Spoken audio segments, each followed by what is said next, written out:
안녕하세요. 이혜진입니다. 오늘은 법의 인류학 특강 세 번째 시간으로 병리 분석 방법에 관해 알아보도록 하겠습니다. 강의를 시작하기 전에 미리 양해의 말씀을 구하고자 합니다.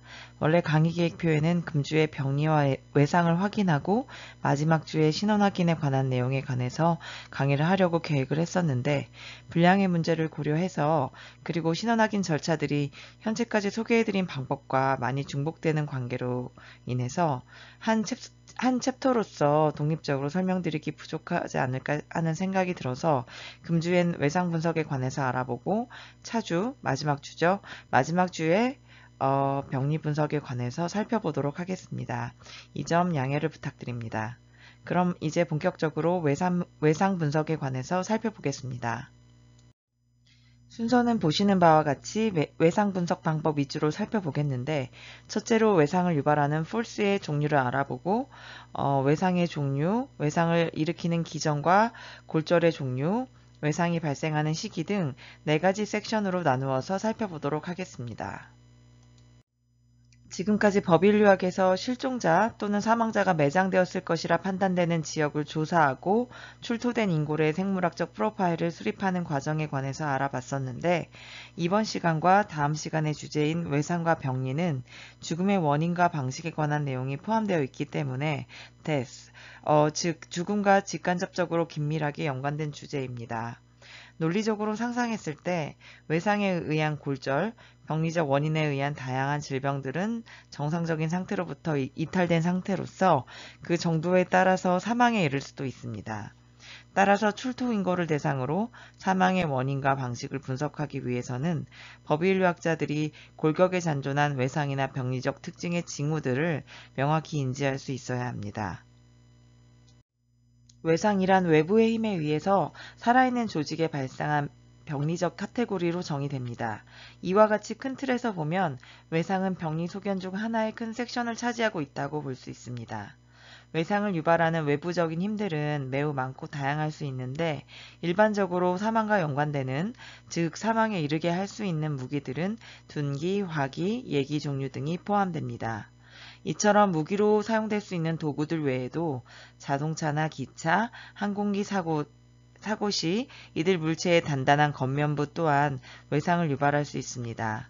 자동차나 기차, 항공기 등과 같은 물질들은 특히 움직이는 특성이 있기 때문에 더 심각한 외상이나 부상을 유발할 수 있습니다.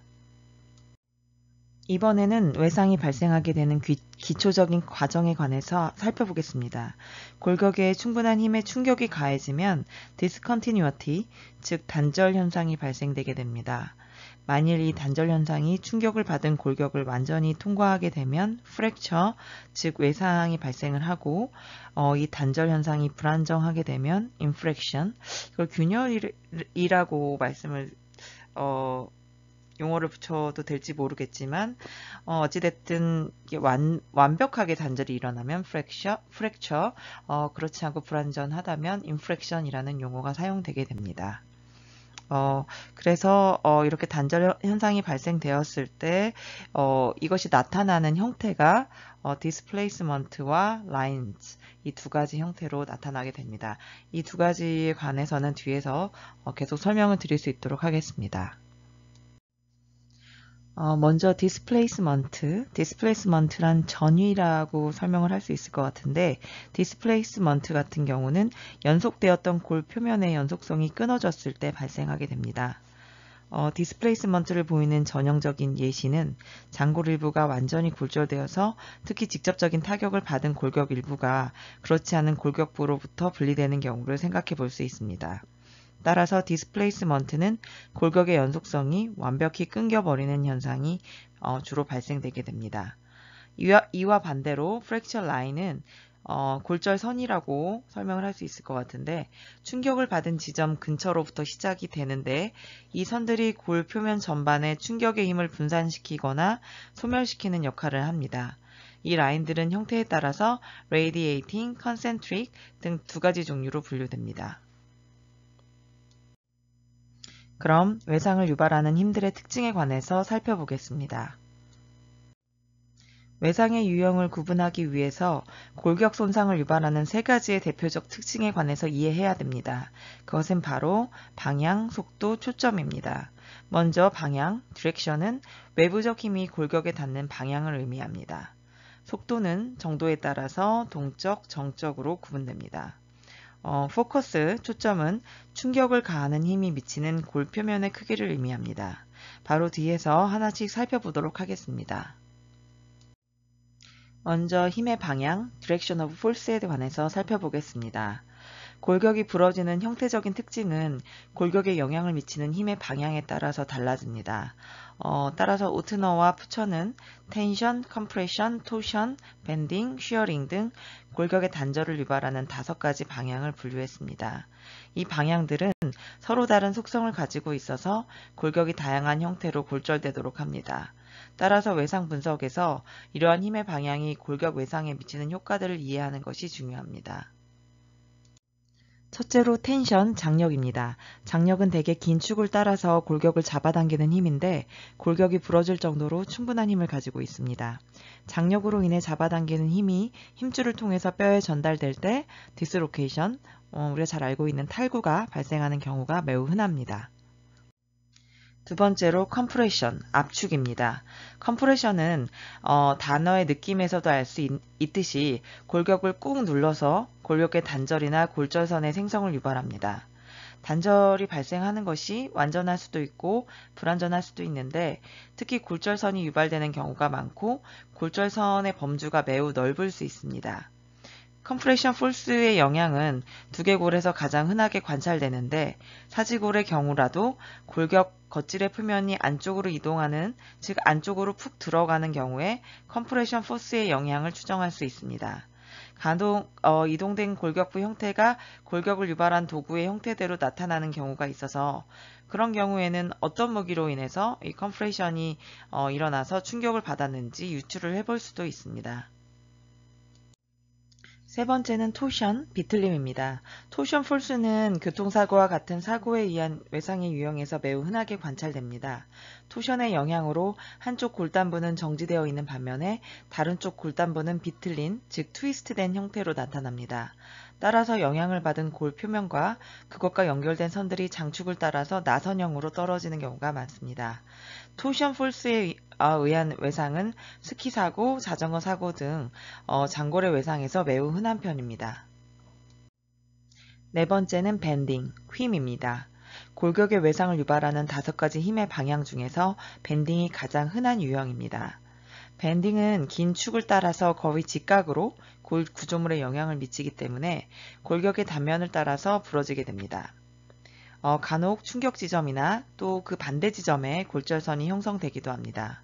보통 성인의 경우에는 밴딩의 영향으로 완전한 유형의 골절이 발생하는 게 보통인데 골격 성숙이 미완료된 어린 개체들은 프랙처가 아닌 아까 말씀드린 균열, 인프렉션이 더 흔하게 발생합니다. 그 이유는 어린 골격은 성인에 비해서 더 유연하기 때문에 잘 골절이 이루어지지 않죠. 그런 이유로 이해를 하시면 될 것 같습니다. 따라서 충격을 받은 반대 지점만 부서지는, 즉 그린 스틱 형태의 골절이 흔합니다. 이 관련된 종류는 뒤에서 다시 설명을 드리겠습니다. 이렇게 밴딩으로 인한 골절 중에 흔한 골절 유형은 특별한 이름이 붙여지기도 했는데 그 중 하나가 전완골 중 하나인 얼라 부분에 발생한 페리프랙처입니다. 페리프랙처는 공격을 받은, 쉽게 말해서 빅팀이 자기 방어적인 형태로 팔꿈치가 접힌 상태로 팔을 들어 올리는 자세에서 주로 발생합니다. 마지막은 쉬어링, 부러짐입니다. 쉬어링은 밴딩과 기본적으로 메커니즘이 유사한데 골격의 한쪽 부분이 고정된 유형이 포함됩니다. 이러한 조건에서 측면에서 힘이 가해지면 골격이 부러지게 됩니다. 콜리스 프랙처가 쉬어링에 의한 대표적인 골절 유형입니다. 콜리스 프랙처는 레디어스 본 가쪽에서 주로 발생하는데 희생자가 잡히지 않으려고 도망칠 때 넘어지면서 많이 발생되는 외상으로 알려져 있습니다. 쉬어링에 의한 골절의 또 다른 예시는 톱처럼 이빨 같은 그런 부분이 있는 무기들에 의한 골격 손상입니다. 주로 범죄자가 범죄 사실을 은닉하기 위해서 신체를 절단하거나 하는 행위와 연관이 되는데 여러분들 톱질할 때 생각을 하시면 될 것 같습니다.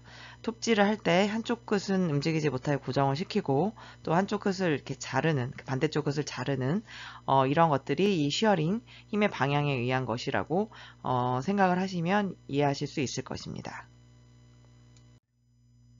지금 보시는 그림이 지금까지 살펴본 5가지 힘의 방향이 골격의 외상에 미치는 메커니컬 로딩을 보여드리는 그림입니다. 참고로 한 번씩 보시면 될 것 같습니다. 이번에는 힘의 속도에 관해서 살펴보겠습니다.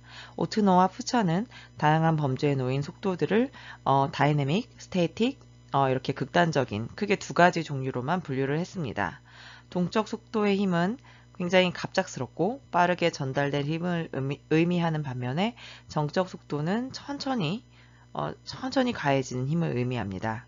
일반적으로 동적 속도는 둔기나 칼이나 화기류에 의해서 전달된 힘의 속도가 포함되고 정적인 힘은 처음에 느리게 시작하다가 뼈가 부러지는 지점에서 형성이 되게 되는 그런 것을 의미합니다. 이 예시로는 목이 졸리는 매뉴얼 스트랭글레이션 엑사시의 그 설골 혓뼈라고 불리는 하이오이드 본이 골절되는 경우가 이렇게 스테이틱 스피드에 의한 외상이라고 볼 수 있겠습니다. 그러니까 대부분은 주로 다이내믹 포스에 영향을 받는다. 그런 빠른 속도로 외상에 영향을 받는다고 이해를 하시면 될 것 같습니다. 다음은 focus of force, 즉 힘의 초점, 중점을 의미합니다. 여기서 focus, 초점은 힘에 의해서 충격을 받은 골격부 영역의 사이즈, 크기를 의미합니다. 일반적으로 넓고 와이드하고 네로우하고 이렇게 넓고 좁고 이런 식으로 아까 스피드랑 마찬가지로 이제 극단적으로 2가지 유형으로 분류가 됩니다. 네로우 포커스는 힘이 아주 그 단독의 지점이나 아니면 얕은 선에 가해진 것을 의미합니다. 아이스픽이라고 부르는 주로 이게 이 범죄에 의한 이런 교과서들이 다 미국에서 나와서 우리는 사실 아이스픽 뭐 송곳으로 이제 송곳같이 생긴 걸로 얼음을 깨는 이런 것들이 별로 뭐 보편화되어 있지만 그쪽에서 많이 사용을 해서 그런지 이런 도구나 무기들이 항상 포함이 됩니다. 아이스픽, 칼, 도끼나 고기를 써는 칼, 검처럼 끝이 아주 뾰족하거나 날카로운 도구들은 이 네로우 포커스에 영향을 미칩니다. 와이드 포커스는 골격의 넓은 부분에 영향을 미치는 것으로 그 골격부가 있으면 골격부 중에서 상당한 퍼센트가 골절되는 것을 의미합니다. 일반적으로 자르거나 찌르는 것을 제외한 그 나머지 기타 그런 도구나 메커니즘에 의한 손상들이 와이드 포커스로 분류가 됩니다. 지금부터는 외상의 종류에 대해서 살펴보도록 하겠습니다. 외상의 종류는 크게 블런트, 샵, 프로젝트, 미셀레니어스 이렇게 4가지로 분류가 됩니다. 여러분들 아시다시피 뭐 둔기, 예기, 화기 뭐 이런 식으로 이해를 하실 수 있을 것 같고 이렇게 분류하는 이유는 외상에 영향을 주는 무기의 형태나 힘의 방향이나 속도 이런 것들이 각각의 특징이 조금씩 달라서인데 한 가지씩 알아보겠습니다. 둔기 외상, 블런트 포스 트라우마는 단어 그대로 납작하거나 둥근 표면을 가진 무기들의 타격에 의해서 발생한 모든 종류의 손상을 의미합니다. 예기, 샤포스는 역시 말 그대로 끝이 뾰족하거나 날카로운 엣지가 있는 무기에 의해 발생한 손상을 의미합니다. 화기류 같은 경우가 조금 특별하게 볼 수 있는데 화기류 같은 경우는 둔기나 예기에 의한 특징이 모두 나타나는 경향성이 있어서 둔기, 예기 딱 이렇게 2가지뿐만 아니라 별도로 제3의 유형으로 분류가 되게 됩니다. 그 밖에 기타 외상은 뒤에서 간략하게 살펴보도록 하겠습니다. 먼저 블런트 포스 트라우마입니다. 블런트 트라우마는 영향을 받은 골격의 범주가 넓고 낮은 속도로 진행된 힘에 의해서 영향을 받은 모든 부상을 의미합니다. 일반적으로 블런트 트라우마는 앞에서 살펴본 힘의 방향, 속도, 초점을 기준으로 했을 때 컴프레션, 밴딩, 쉬어링의 디렉션에 의해서 동적인 속도로 와이드 포커스에 영향을 미치는 외상 종류입니다. 둔기 외상에 영향을 받은 골격은 단절, 디스플레이스먼트와 프랙처 라인 모두가 발생합니다. 통상 둔기 외상은 단순한 형태의 손상 특징을 보이는 경향이 있습니다. 대표적으로 클럽, 곤봉이라고 불리는 도구에 의한 타격 손상이 블런트 트라우마의 전형적인 사례로 알려져 있지만 뿐만 아니라 모든 표면이 단단한 그런 형태를 가진 도구들에 의해서도 둔기 외상이 발생합니다. 예를 들어서 추락한 후에 지면으로부터 가해진 충격에 의한 골격의 분쇄 골절이라던가 교통사고 등에 의한 골격 손상도 둔기 외상에 해당됩니다. 블런트 트라우마에 의한 손상 흔적은 일반적으로 둥글거나 각진 두 가지 종류로 구분됩니다. 둥근 형태는 야구 배트, 클럽, 유리병 등 보편적인 둔기 손상 도구들이 포함이 되고 각진 형태는 강목이라던가 크로바라고 하는 쇠지렛대, 미국 영화에서 많이 나오죠. 그 크로바라던가 금속 조각 등이 포함이 됩니다. 일반적으로 끝이 둥글거나 타원형을 가진 도구에 비해서 각이 진 도구들이 더 두드러진 특징에 거의 잘린 단면의 형태로 손상을 입힐 가능성이 높고 골절선이 유발될 확률은 훨씬 낮습니다. 또한 이러한 유형의 도구들은 충격을 받은 골격 부위에 그 도구의 모양을 그대로 남겨질 그런 가능성이 더 높습니다. 이번에는 샤포스 트라우마입니다. 샤포스 트라우마 예기 손상은 컴프레션이나 쉬어링 방향의 폴스들이 동적인 속도로 좁은 포커스에 영향을 미치는 외상 특징입니다. 골 표면에 수직으로 힘이 가해지면 뚫리거나 잘리게 됩니다. 그러나 피질 부위에 스치는 힘이 가해지면 절개 유형의 손상이 관찰됩니다. 차핑하고 커팅이라는 단어는 모두 자른다는 의미를 내포하고 있지만 차핑은 패고 다지는 완벽한 절단을 의미한다고 이해할 수 있고 따라서 차핑 도구에 의한 골격 손상은 완전한 단절이 이루어지는 것이 보통이고 커팅 손상을 주는 도구들에 의해서는 대개 인프렉션이 발생하는 경우가 많습니다. 일반적으로 샤포스 트라우마 같은 경우는 프랙처 라인을 골절선을 형성시키는 경우가 거의 없고 단절이나 변이를 유발합니다. 샤포스 트라우마를 유발하는 도구들은 칼, 도끼 혹은 끝이 뾰족하거나 날카롭게 생긴 모든 도구들이 포함이 됩니다. 예기 외상으로 인한 손상은 세 종류의 특징으로 세분화할 수가 있습니다. 첫째로 펑처입니다.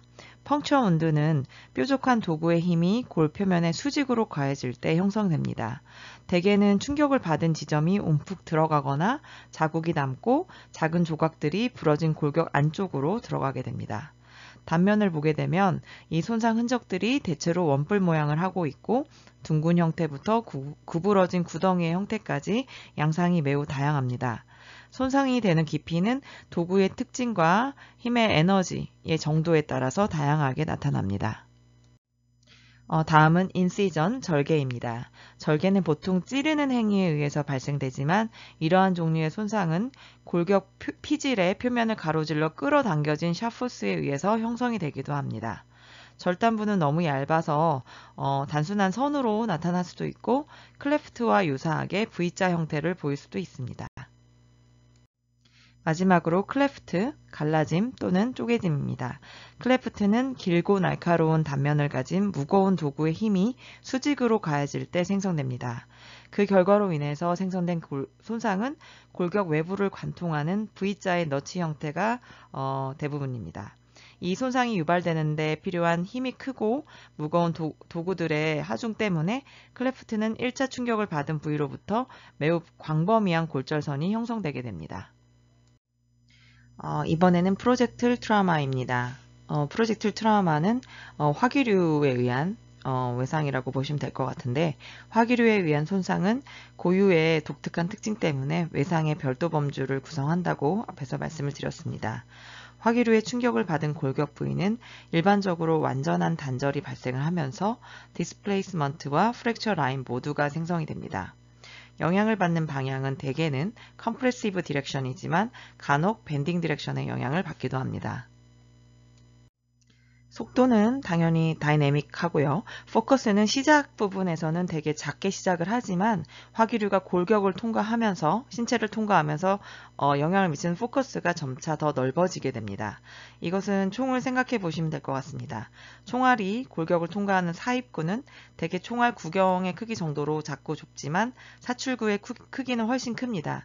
그 이유는 총알이 신체 내부를 회전하면서 에너지를 더 받기 때문인데 이처럼 충분한 에너지를 가진 공기를 통해서 이동하는 모든 도구들은 즉 화살이나 창 같은 것들도 이렇게 프로젝틀 트라우마를 유발할 수 있습니다. 화기류 손상의 대표적인 예인 탄환의 영향에 대해서 살펴보겠습니다. 휴베리맨과 스티브 사임은 탄환이 골격을 관통했을 때 발생되는 영향들을 분석했습니다. 먼저 상처가 형성이 되고 때로는 골격을 완전히 관통합니다. 또한 골절선이 충격 지점으로부터 발산되고 때로는 충격 지점을 에워싸는 형태로 형성이 됩니다. 마지막으로 뼈가 매우 작게 조각날 수 있어서 마치 폭발한 것처럼 보일 수 있습니다. 총기류의 다양한 특징이나 탄환의 각도와 상처의 종류는 손상의 특징을 분석하는 데 도움을 줍니다. 이와 같은 다양한 종류의 영향들을 체계적으로 이해하기 위해서는 운드 베벌링, 운드 쉐입, 운드 사이즈, 프랙처 라인으로 나누어서 살펴보아야 됩니다. 뒤에서 하나씩 살펴보도록 하겠습니다. 먼저 운드 베벌링입니다. 베벌링은 한국말로 어떻게 옮기면 좋을지 정확하게 떠오르지가 않는데 이 프로젝틀 트라우마의 영향을 분석할 때 이 베벌링의 특징을 이해하는 것이 굉장히 필수적입니다. 화기류가 골격을 관통할 때 탄환의 구조에 따라서 한 가지 이상이 변형이 되는데 이 변형으로 인해서 사출구의 크기가 아까도 말씀을 드렸었지만 사입구보다 훨씬 커지게 됩니다. 전체적으로는 이제 퍼널이라고 하는 깔때기 형태를 하고 있고 총알이 들어가는 끝부분이 더 작은 특징을 보입니다. 이 깔때기 효과를 베벌링이라고 부르고 이 종류는 인월드, 아웃월드, 리버스 등 세 가지 유형으로 분류할 수 있습니다. 먼저 인월드 베벌링은 탄환이 신체에 들어간 부위의 골격 손상 부에서 관찰이 됩니다. 아웃월드 베벌링은 탄환이 신체로부터 빠져나가는 부위에서 관찰이 됩니다. 리버스 베벌링은 사입구나 사출구의 반대 방향에서 관찰이 됩니다. 이번에는 운드 쉐입에 관해서 살펴보겠습니다. 골격에 나타난 화기류 손상의 대표적인 형태는 원형, 타원형, 열쇠 구멍형, 불규칙형으로 구분할 수 있습니다. 원형과 타원형은 말 그대로 그 윤곽이 원형과 타원형에 유사한 그런 형태입니다. 키홀이라고 하는 즉 열쇠 구멍형은 되게 오래된 표현이긴 한데 한쪽은 둥글고 다른 한쪽은 삼각형을 띠는 그런 형태를 의미합니다. 불규칙형은 역시 말 그대로 형태가 규칙적인 일반적인 패턴을 보이지 않는 형태를 의미합니다. 다음은 병리적 외상에 관해서 살펴보겠습니다. 지금까지 설명드린 대로 외상의 영향으로 골격에 단절이나 골절선이 발생할 수 있다는 것을 알게 됐고 그러한 특징들이 골격에 관찰되는 외상의 전형적인 특징입니다. 그렇지만 조금 다른 종류의 외상 또한 존재합니다. 병리적 외상이란 말 그대로 질병으로 인해서 약해진 뼈에 발생한 외상을 의미합니다. 예를 들면 폐경기 여성의 골격이 골다공증으로 인해서 약해져 있는 것이나 불안정 골형성증, 오스테오지네시스 임퍼펙타라고 하는 질병이 병리적 외상의 대표적인 사례입니다. 오스테오지네시스 임퍼펙타는 대개 유전적인 영향으로 발생하는데 브리틀 본 디지즈라고도 불립니다. 즉 부서지기 쉬운 골격 질환이라고 알려져 있습니다. 심한 그 정도는 다양하지만 일반적인 사람의 경우에 비해서 매우 쉽게 뼈가 부러지는 질병입니다. 이번에는 스트레스 및 피로골절입니다. 스트레스 골절은 반복적인 힘에 의한 또는 과도한 사용에 의해서 발생합니다. 대개 운동선수들이나 군인들에서 주로 발목 부위에서 이 골절이 빈번히 발생하기 때문에 일명 마칭 프랙처라고도 불리곤 합니다. 행진할 때 뭐 그런 것들 때문에 많이 발생한다 해서 이것도 약간 구식적인 표현이긴 한데 그렇게 불리기도 합니다. 또 한편으로는 정강뼈에 이제 스트레스 골절이 많이 발생하기도 하는데, 댄서들이나 에어로빅 선수들에서 흔하게 관찰됩니다. 피로골절은 장기간에 걸쳐서 간헐적인 어떤 스트레스에 노출된 경우에 발생하게 됩니다. 피로골절의 가장 대표적인 예시는 노인 인구 집단의 척추골절입니다. 이제부터는 손상의 메커니즘과 골절의 종류에 관해서 살펴보겠습니다. 먼저 다이렉트 트라우마의 특징을 확인해 보겠습니다. 다이렉트 트라우마란 충격을 받은 지점에서 골격이 부러지는 것을 다이렉트 트라우마로 분류를 하게 됩니다. 이로 인해서 트랜스버스, 페너트레이팅, 커뮤니티드, 크러쉬 등의 유형의 골절이 발생되게 됩니다. 이와 반대로 충격을 받은 지점이 아닌 다른 곳에서 골절이 발생하는 것을 인다이렉트 트라우마로 분류하게 되는데, 인다이렉트 트라우마의 종류는 오블리크, 스파이럴, 그린스틱, 임팩티드, 버스트, 앤 어버전, 프랙처 등이 포함이 됩니다. 지금 보시는 그림이 물론 지금 그 앞장에서 말씀드린 것처럼 모든 그 프랙처 유형이 다 있지는 않지만 여러 그 종류의 골절 유형의 특징을 나타낸 것입니다. 참고로 보시면 좋을 것 같습니다. 그럼 하나씩 특징을 살펴보겠습니다. 먼저 다이렉트 트라우마의 골절 유형부터 확인하겠습니다. 첫째로 트랜스버스 크러쉬 트라우마입니다. 트랜스버스 트라우마라고 하는 것은 말 그대로 횡으로 트랜스버스하게 골격이 장축으로 직선으로 가해진 힘에 의해서 발생되게 됩니다. 임상적으로는 이러한 골절 양상은 축구 선수들이 경기 중에 정강뼈 부분을 강하게 하드킥 당하면서 발생하는 경우가 많다고 알려져 있습니다. 통상적으로 트랜스버스 프랙처는 작은 지점에 상대적으로 적은 힘이 전달될 때 발생하게 됩니다. 크러쉬 프랙처는 즉 분쇄골절이라고 말할 수 있을 텐데, 대개는 스펀지본, 해면골에 많이 발생을 하고 뼈에 직접적인 힘이 가해지면서 스스로 붕괴되는 그런 과정을 거칩니다. 한편 크러쉬 프랙처는 인다이렉트 트라우마의 범주에도 포함이 되게 되는데, 높은 곳에서 추락한 사람의 캘케니어스, 즉 발 뒤축뼈가 골절되는 경우가 거기에 해당하는 사례가 되겠습니다. 지금 보시는 사진은 제가 직접 감식한 사례인데, 전사자 유해에서 관찰된 골절 유형입니다. 2017년 경남 창녕에서 발굴된 최소 38개체 이상의 혼재되어서 매장되었던 그 유해들에서 상당수 사례의 외상이 관찰이 되었습니다. 그래서 그런 것들을 정리를 했는데, 지금 보시는 그 좌측, 우측 사진 모두 트랜스버스 프랙처가 관찰된 예시입니다. 다음은 역시 다이렉트 트라우마의 유형인 페너트레이팅, 즉 관통형 골절입니다. 관통형 골절은 대개 작은 부위에 큰 힘이 가해져서 발생됩니다.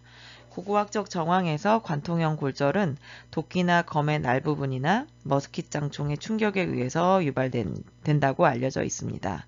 제가 주로 다루고 있는 유교 전사자 인골 또한 주로 그 프로젝트 화기류를 이용한 전투를 벌였기 때문에 이러한 관통형 골절이 상당히 많이 관찰되고 있습니다. 관통형 골절이란 말 그대로 충격을 받는 부위에 대해서 가해진 힘이 너무 크기 때문에 골격을 완전히 뚫는, 즉 말 그대로 페너트레이팅, 관통하는 유형의 골절이 유발되게 됩니다. 그렇지만 때로 화살이나 창끝의 일부나 아니면 뭐 탄 일부가 완전히 뚫고 나가지 못해서 종종 뼈에 박혀 있는 경우가 있는데, 이렇게 두 개 이상의 골편으로 나눠지면서 복합골절의 특징으로 변형되기도 합니다. 또한 이러한 특징들은 힐링의 흔적이 없다면 이러한 골절로 인해서 사망을 할 수도 있겠다라는 사망의 원인과도 직접적인 연관이 있다고 추정을 할 수 있습니다. 이런 페너트레이팅 트라우마 프랙처는 어떤 부위에도 물론 발생할 수 있지만 대개는 두개골 부위에서 빈번히 관찰됩니다. 지금 보시는 사진이 상완골인데 아까와 마찬가지로 전사자 유해에서 관찰된 페너트레이팅 프랙처의 예시입니다. 이번에는 역시 다이렉트 트라우마 유형인 커뮤니티드 프랙처, 복합골절에 관해서 알아보겠습니다. 일반적으로 단절로 인해서 골격이 두 개로 나뉘어지는 현상을 심플 프랙처라고 하는데, 복합골절은 이와 달리 골조각이 다수로 분리되는 현상을 의미합니다. 이런 커뮤니티드 프랙처 같은 경우는 사고라던가 살인사건, 자살 등 폭력적인 형태의 사망사고에서 매우 흔하게 관찰됩니다. 복합골절은 사실 아까 크러쉬 프랙처와 마찬가지로 다이렉트 트라우마일 뿐만 아니라 인다이렉트 트라우마의 범주에도 포함됩니다. 인다이렉트 트라우마의 영향으로 이렇게 분류가 될 때 골격을 통과하는 힘의 정도에 따라서 T자형 혹은 Y자형의 패턴으로 골절되게 됩니다. 지금 보시는 사진이 6.25 전사자 유해에서 관찰된 커뮤니티드 프랙처의 예시입니다. 이제부터는 인다이렉트 트라우마의 골절 유형을 살펴보겠습니다.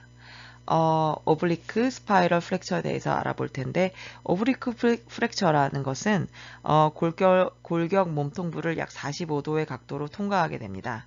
이것이 이제 밴딩이나 컴프레션 포스 디렉션의 영향을 받아서 뼈가 가로 방향으로 회전하지 못했기 때문에 이렇게 비스듬하게 나타나는 그런 골절을 의미합니다.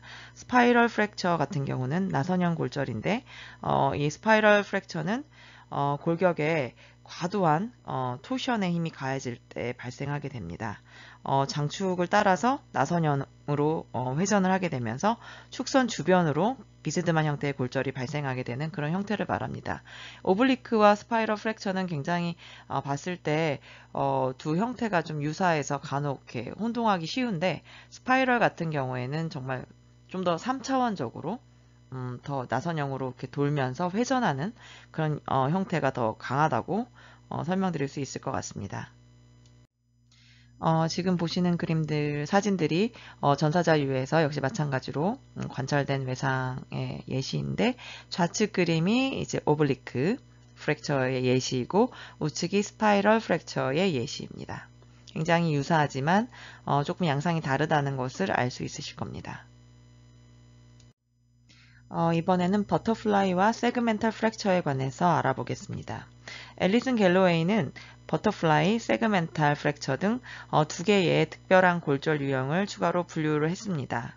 버터플라이 골절은 말 그대로 나비 골절인데, 쐐기 모양의 골편이 충격을 받아서 골절이 발생한 다른 두 개의 골 조각들로부터 분리될 때 발생합니다. 이때 이 모습이 뒤에 사진에서 보여드리겠지만 마치 나비의 형태와 유사하다고 해서 버터플라이 프랙처라고 불립니다. 세그멘탈, 즉 분절 골절은 양쪽과 양가쪽 등 세 부분으로 구성이 됩니다. 안쪽과 양가쪽으로 나눠집니다. 이 골편들은 분리된 힘이 동시에 가해지거나 골격 넓은 부위에 충격이 가해졌을 때 발생되게 됩니다. 아마 이것은 이렇게 설명을 드리는 것보다 그림을나 사진을 보시는 게 더 이해가 쉬울 것 같습니다.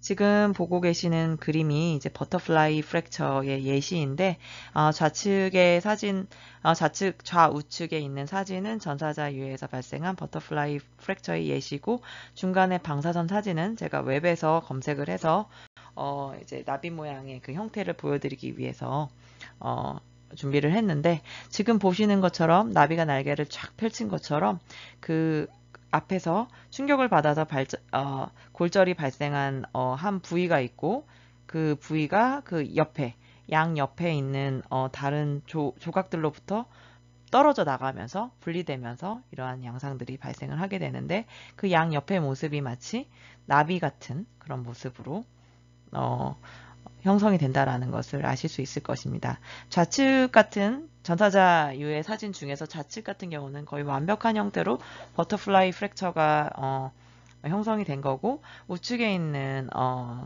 사진을 봤을 때 약간 불안정한 형태로 완벽하게 그 골편이 위에 있는 상단의 골편이 양옆에 있는 골편으로부터 떨어져 나가지 않고 아직 좀 붙어있는 그런 양상을 보실 수 있을 것 같습니다. 이러한 것들이 이제 버터플라이 프랙처의 예시입니다. 지금 보시는 사진은 이제 세그멘탈 프랙처의 예시입니다. 전사자 유해 사진은 준비하지 못했는데 전사자 유해에서도 이런 분절골절이 굉장히 많이 발생하게 되는데 간혹 수습 과정이나 추가로 분석하는 과정에서 손상이 또 더 추가적으로 발생하는 경우가 있어가지고 제가 감식한 사례 중에서 좋은 예시를 확인을 못해서 웹에서 여러분들한테 보여드리기 위해서 준비를 했고, 지금 보시는 것처럼 이렇게 뼈가 이제 세 개의 부위로 이제 나눠지는, 중간 부분하고 양 끝단 부분으로 이렇게 나눠지는 그런 부러지는 그런 양상으로 나타나는 것이 세그멘탈 프랙처의 예시입니다. 이번에는 경첩골절과 생목골절입니다.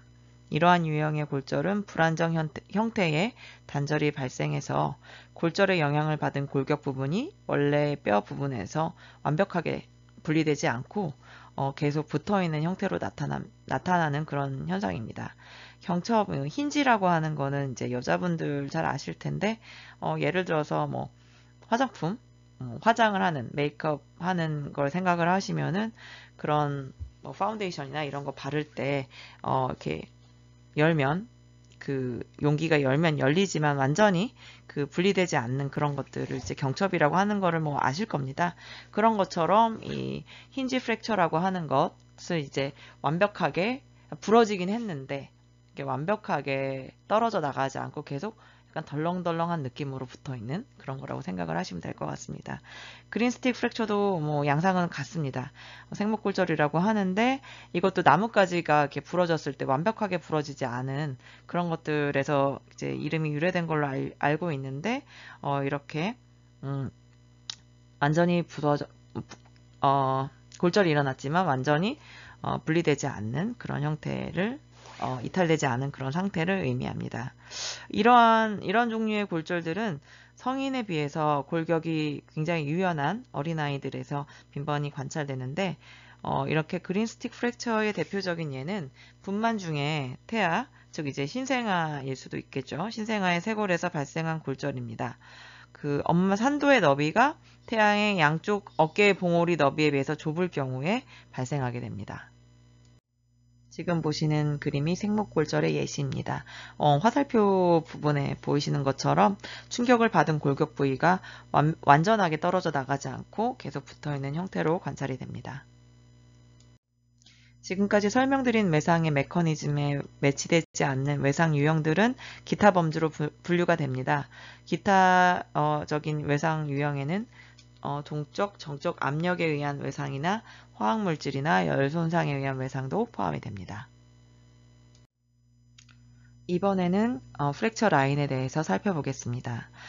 지금까지 했던 내용들을 한번 반복하면서 정리를 해보면 골격에 어떠한 충격이 가해지면은 단절이 발생하고 그 단절이 완전했을 때는 프랙처가 형성이 되고 불안정할 땐 인프랙션이 형성이 되는데 주로 이 프랙처의 경우에 두 가지 형태, 디스플레이스먼트 이런 전이라던가 아니면은 이제 프랙처 라인 이렇게 두 가지의 형태로 골격의 손상의 흔적이 남는다고 말씀을 드렸습니다.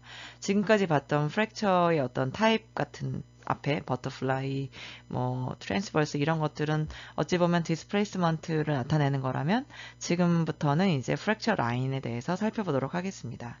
프랙처 라인은 두 가지밖에 없습니다. 프랙처 라인이 이제 레이디에이팅과 컨센트릭 두 가지인데 차례대로 한번 살펴보도록 하겠습니다.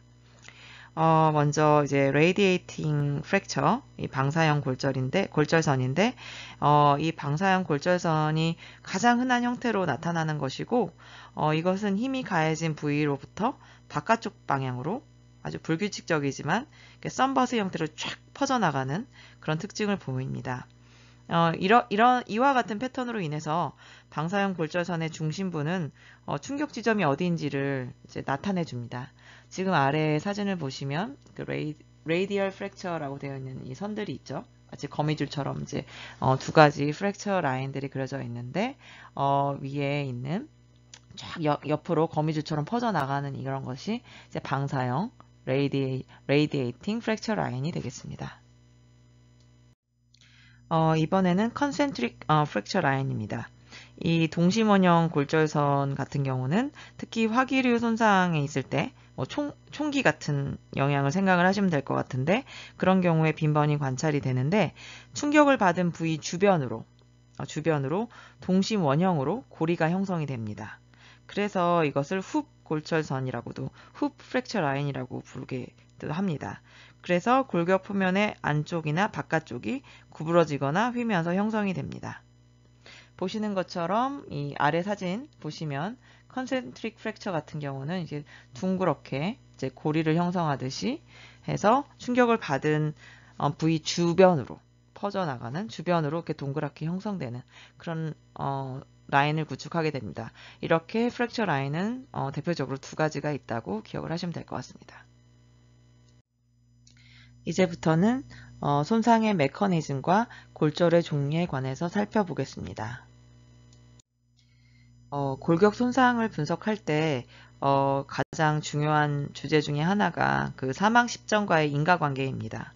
이게 사망과 이 외상이 인과관계가 있느냐 없느냐 이런 것들을 의미할 텐데, 법인류학에서는 이러한 시기들을 엔티모르템, 페리모르템, 포스트모르템 이렇게 세 가지로 분류를 하게 됩니다. 한 가지씩 특징을 확인해 보겠습니다. 첫 번째로 사망 전 외상, 즉 엔티모르템 혹은 프리모르템 트라우마라고도 불리는 이 타이밍에 대해서 한번 알아보겠습니다. 골격이 손상을 입으면 그 손상이 치유가 되는 과정에서 독특한 특징들이 관찰이 되기 때문에 엔티모르템 트라우마 같은 경우는 일반적으로 뭐 페리모르템이나 포스트모르템 트라우마하고 구별이 어렵지 않고 비교적 쉽습니다. 이렇게 힐링이 되는 첫 번째 특징은 포로서티, 즉 구멍이 많아지는 다공성입니다. 뼈가 재흡수되는 과정에서 충격을 받은 손상을 입은 주변으로 이렇게 포로서티가 형성이 되게 됩니다. 두 번째 특징은 부러진 부위의 모서리, 그 엣지 부분이 굉장히 둥그러지는 특징입니다. 조직이 리모델링 되면서 원래 날카로운 특징을 보였던 부러진 뼈의 경계면이나 골절선의 가장자리가 점차 무뎌지게 됩니다. 이렇게 무뎌지는 특징은 골격이 손상을 입은 후에 일주일 이내에 이제 시작이 되게 되고, 시간이 점점 더 흐르면서 골절선의 부분이 V자 형태의 홈이 패이거나 완전히 사라지게 됩니다. 마지막으로 보여지는 특징은 캘러스, 즉 가골의 형성입니다. 이번에는 페리모르템 프랙처, 즉 사망 무렵에 발생한 외상의 특징입니다. 페리모르템 프랙처 같은 경우는 아무래도 이제 사망의 원인과 직접적인 연관성이 있다라고도 판단이 될 수 있기 때문에 더 신중하게 분석을 해야 되는 그런 측면이 있습니다. 이 페리모르템 프랙처에 의한 손상이 있는 경우에는 그린본 리스판스라고 불리는 특징을 보이는데, 이것은 연조적이 덮여있는 상태에서 체액이 존재하는 상태에서 골격의 외상이 발생했을 때 나타나는 특징을 의미합니다.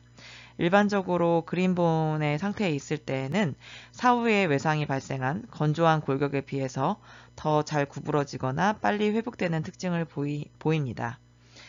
이 뒤로부터 네 가지 특징들이 사망 무렵에 발생한 외상의 특징입니다. 살펴보도록 하겠습니다. 첫째로 날카로운 모서리입니다. 이것은 부러진 골 표면의 경계면이나 골절선 모두 해당되는 얘기인데, 부서진 부위의 그 엣지들이 매우 날카롭고 불규칙한 형태이며, 리모델링 반응으로 인해서 모서리가 둥그러지는 그런 특징을 보이지 않습니다. 사망 무렵에 발생했기 때문에 리모델링이 발생하지 않기 때문에 모서리가 둥그러질 기회가 없습니다. 그래서 굉장히 날카로운 그런 형태입니다. 두 번째 같은 경우는 이제 힌징, 접철이라고 해야 될까요? 아까 경첩 얘기가 나왔었는데 그것과 비슷하게 이것이 뼈의 한 부분이 타격의 방향으로부터 벗어나서 구부러질 때 발생하게 되는데, 이런 것은 골격이 이제 수분이 있을 때만 발생하기 때문에 사후에 발생한 건조된 골격 같은 경우와 그 경우에는 이제 사후에 건조된 골격 같은 경우는 골절이 일어날 정도로 충분히 힘을 주게 되면 툭 하고 잘라져 버리는데, 이렇게 사망 무렵에 발생한 경우에는 더 잘 구부러지고 더 유연하기 때문에 이제 이렇게 힌징의 특징도 관찰이 된다라는 것이 이제 두 번째 특징이 되겠습니다. 이제 세 번째 특징 같은 경우는 프랙처 라인입니다. 프랙처 라인은 좀 전에 설명드린 것처럼 충격을 받은 지점부터 시작이 되거나 그런 경우는 레이디에이팅 프랙처가 되겠죠. 충격을 받은 지점 주변에 형성되는 컨센트릭 프랙처 라인들이 있는데, 건조된 뼈 사후에는 이와 같이 골절선이 생기지 않기 때문에 골절선이 관찰이 되면 무조건 이것은 사망 무렵 외상의 영향이라고 쉽게 추측이 가능합니다. 네 번째 특징은 잘려진 골격 끝부분의 형태입니다. 대체로 각이 져 있고 매끈한 것이 아니고 재기드라고 하는데, 이제 울퉁불퉁하게 이렇게 막 울퉁불퉁하고 이렇게 막 서로 꽉 맞물리는 것처럼 마치 수처선처럼 그렇게 울퉁불퉁한 형태가 관찰이 됩니다. 이 밖에도 사망 무렵 골절에 다른 여러 고유한 특징이 있다고 알려졌는데, 그중 하나가 골격의 그 혈종에 의한 이염 흔적이 관찰되는 것입니다.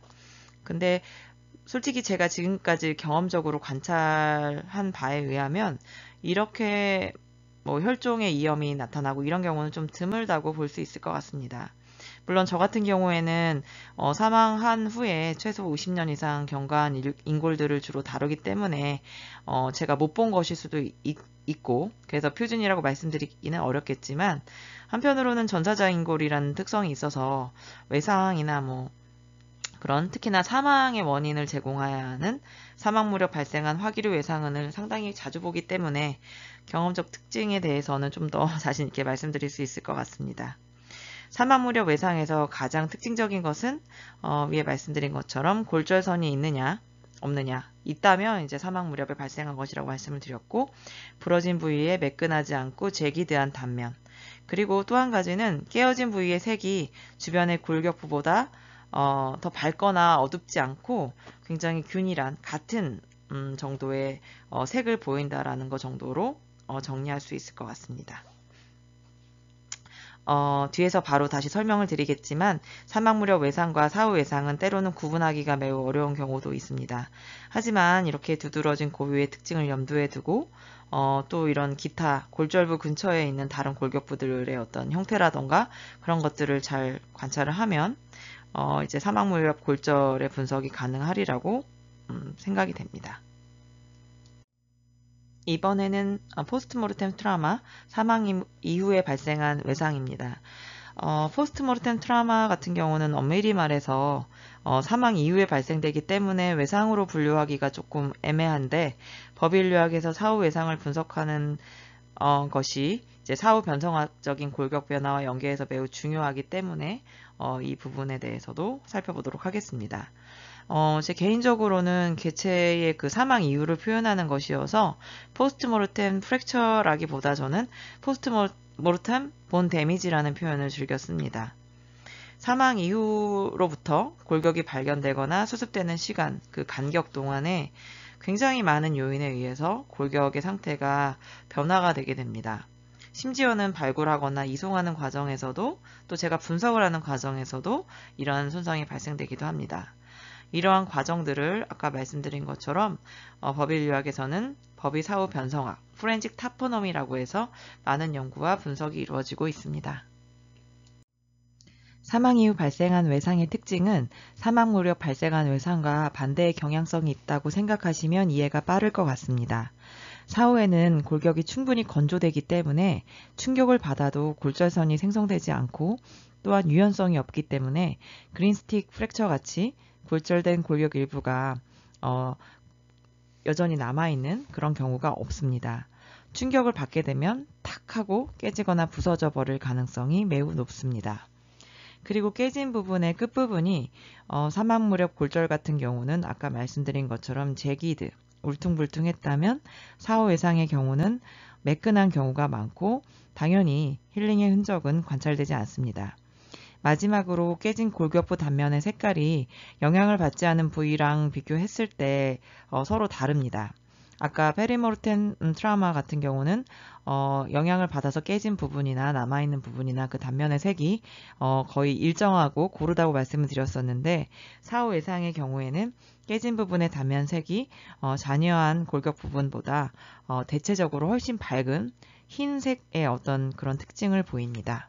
지금까지 사망 시기에 대해서 사망 무렵 외상이 발생한 시기에 대해서 한번 확인을 해봤습니다. 마무리하기 전에 지금까지 말씀드린 손상을 입은 시기별로의 그런 골격에 나타나는 특징을 사진으로 한번 설명을 다시 드리도록 하겠습니다. 여기 지금 엔티모르템 프랙처에 관해서는 넣지 않았는데 그 이유는 엔티모르템 프랙처는 사망하기 이전에 발생한 손상이기 때문에 앞에서 설명드린 것처럼 일단 손상이 발생하기 시작하면 자체적으로 리모델링이 이루어지고 힐링이라는 아주 독특한 형태로 골격이 변화하기 때문에 전혀 이걸 구별하기 어렵지 않습니다. 다만 가장 헷갈릴 수 있는 것이 사망 무렵 발생한 어떤 골절의 흔적과 사후 발생한 손상의 흔적인데 지금 좌측 같은 경우는 이제 피뷸라의 말단부를 찍은 사진입니다. 제가 직접 찍은 것은 아니고요. 참고적으로 말단부에 지금 외상, 제가 봤을 땐 페리머리템 프랙처로 추정되는 흔적이 관찰되고 있습니다.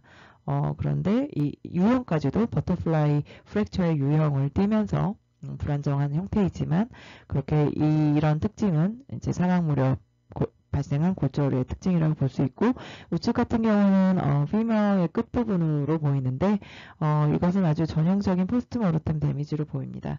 그 이유는 지금 깨어진 부분의 그 단면이 매끈하긴 하지만 그 골절선이나 이런 것들이 관찰이 되지 않고 좌측과 다르게 관찰되지 않죠.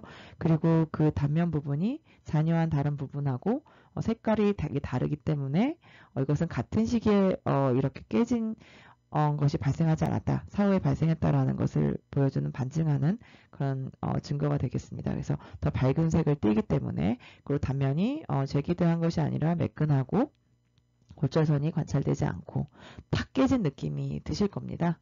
그래서 이런 것들이 이제 페리모르템 트라우마하고 포스트모르템 트라우마의 어떤 비교되는 특징이라는 것을 설명드리도록 하겠습니다. 네. 결론입니다. 지금까지 이전 강의에서는 법인류학에서 주로 다루는 성, 나이, 인구 집단 이렇게 생물학적 프로파일을 수립하고 그 사람이 누구인지를 밝히는 과정에 대해서 조사를 하고 분석하는 과정에 대해서 알아봤다면 이번 시간과 다음 시간 같은 경우는 죽음과 직접적으로 연관이 있을 수 있는 외상이나 병리에 관해서 살펴보는 시간을 갖게 되었습니다. 특히 이번 시간에는 이제 외상의 분석 방법에 대해서 살펴봤는데 다음 시간에는 질병에 대해서 병리적인 소견을 분석하는 방법에 대해서 살펴보겠습니다. 경청해 주셔서 감사합니다.